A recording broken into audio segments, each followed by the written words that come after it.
Everyone, আসসালামু আলাইকুম। কেমন আছেন আপনারা সবাই? আলহামদুলিল্লাহ, আমি তো অনেক ভালো আছি। আশা রাখছি আপনারা সবাই ভালো আছেন। তো আপনারা ভালো থাকেন, এই দোয়া তো আমি বরাবরই করি। আজ আমার জন্য খুবই একটি বিশেষ দিন। আর তা হচ্ছে আজ আমি আমার এক ফ্রেন্ডের সাথে দেখা করতে যাচ্ছি। ওর সাথে আমার সম্পর্ক 20 বছর ধরে। তবে গত 15 বছর আগে ফিজিক্যালি ওর সাথে আমার দেখা হয়েছিল। গত 15 বছর যাবৎ আমাদের সাথে ফোনেই যোগাযোগ, ফোনেই কন্ট্যাক্ট, সব কিছু। তো 15 বছর পর 2008-9 দিকে ওর সাথে আমার দেখা হয় ফিজিক্যালি। 2023-এ আবার আমি ওর সাথে দেখা করতে যাব। এই সেই ফ্রেন্ড যে হচ্ছে বিথি। আর ও আমার বাসায় আসার কথা ছিল beginning of this month, June মাসের শুরুতেই। ও হচ্ছে প্রেগনেন্ট, তো হালকা একটু অসুস্থ হয়ে যাওয়ার কারণে ওর আসার ট্রিপটি ক্যান্সেল করতে হয়। তারপর আমাদেরও কিছু কাজ চলে আসে, বৈশাখের অনুষ্ঠান করি বা আরও অন্যান্য কাজ নিয়ে ওর সাথে দেখা করতে পারিনি।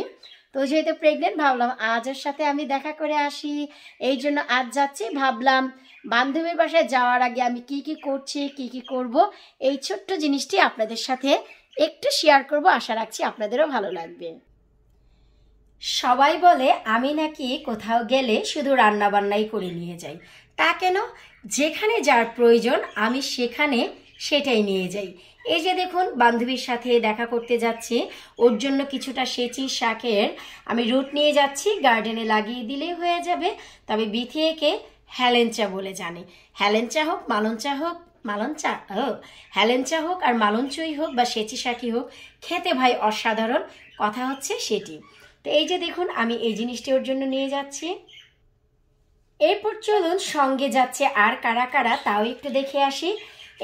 এই হচ্ছে কচু শাক, আমার গার্ডেনের 2022 সালের কচু শাক আমি 2023 সালে বিথির জন্য রান্না করে নিয়ে যাচ্ছি। ও যেহেতু প্রেগনেন্ট, ও আসলে আমি ওকে এগুলোই করে খাওয়াতাম। ও আমার কাছ থেকে খেতে চাচ্ছিল।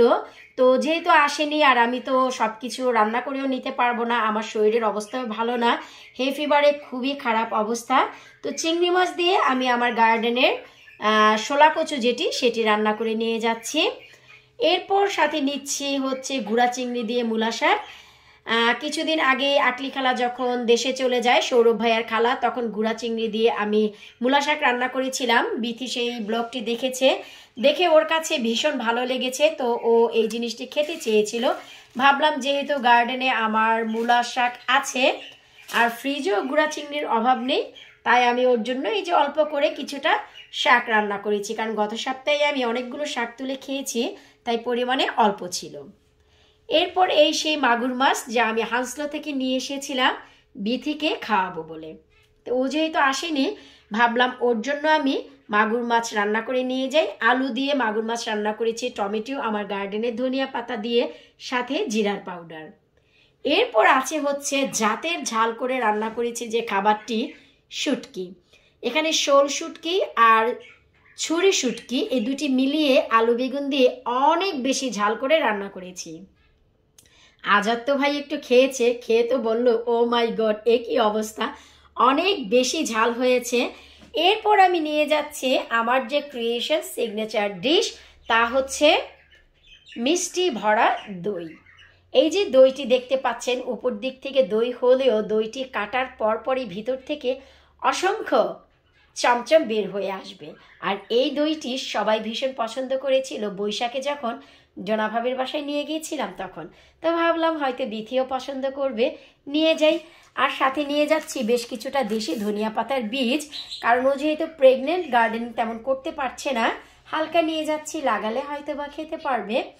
তো এই সব জিনিসে আমি নিয়ে যাচ্ছি। বেশি কিছু আসলে রান্নার সময়ও পাচ্ছিলাম না, আমার শরীর অনেক খারাপ, এই ফিভারে নাকগুলো বন্ধ থাকে, খুবই খারাপ লাগে। আর যেহেতু বান্ধবীর বাসায় প্রথম যাচ্ছি, তাই ওর জন্য, ওর বাচ্চার জন্য, ওর হাজব্যান্ডের জন্য কিছুটা গিফট নিয়ে যাচ্ছি। আর আশা রাখছি, ও হ্যাঁ, ওর একটি বাচ্চাও আছে, সানায়া, 5.5 বছর বয়স, আবার ও প্রেগনেন্ট। আশা রাখছি হ্যাপি ফ্যামিলি হবে। তো তো আজকের ভিডিওটি আমি আর বাড়াবো না, শুধু যাওয়ার আগে আমি আপনাদের সাথে এই জিনিসটি শেয়ার করলাম। আমার কাছে অনেক ভালো লাগলো যে অনেক দিন পর আমি বান্ধবীর বাসায় যাচ্ছি। বান্ধবী দেখে নিশ্চয়ই অনেক খুশি হবে, কারণ আমরা অনেক আগের এক সময়কার বান্ধবী। বিশেষ করে মূলা শাক আর মাগুর মাছ পেয়ে তো অনেক খুশি হবে, সেটা আমি নিজেও গেস করতে পারছি। তো যাওয়ার আগে আমি যে কাজটি করেছি, একেবারে আর্লি মর্নিংয়ে উঠে আমি ওর জন্য এই সেচি শাকের রুটগুলো নিয়েছি, সবগুলো খাবার টাইডি করে আমি একটি পাশে রেখেছি যেন যাওয়ার সময় ভুল না হয়। আর আজ হচ্ছে স্যাটারডে, যেহেতু যাচ্ছি স্যাটারডে বরাবরই এখন আমরা একটু বিজি থাকি, কারণ হচ্ছে স্যাটারডে আমানের সুইমিং থাকে, ম্যাথ থাকে। তো আজাদ হচ্ছে আমান আমিনাকে নিয়ে ম্যাথ ক্লাসে গেছে, ম্যাথ ক্লাস ফিনিশ করে সুইমিংয়ে যাবে, সুইমিং থেকে আসবে, তারপর আমানকে হালকা কিছু একটু আমি খেতে দেব, এরপর সরাসরি আমরা চলে যাব বিথির বাসার উদ্দেশ্যে। ও খুব বেশি দূরে থাকে না, সুইন্ডন থাকে, আমার বাসা থেকে 45 to 50 মিনিটসের ড্রাইভ। তো আজকের ব্লগটি আমি আর বড় করব না, এই ছোট্ট ইনফরমেশনটি আশা রাখছি আপনাদের ভালো লাগবে। দোয়া করবেন বিথির জন্য, ও যেন সুস্থ থাকে। ওর বাচ্চা হলে যখন আমার বাসায় আসবে আপনাদের সবার সাথে পরিচয় করিয়ে দিব। আজকে এখানেই বিদায় নিচ্ছি, আল্লাহ হাফিজ।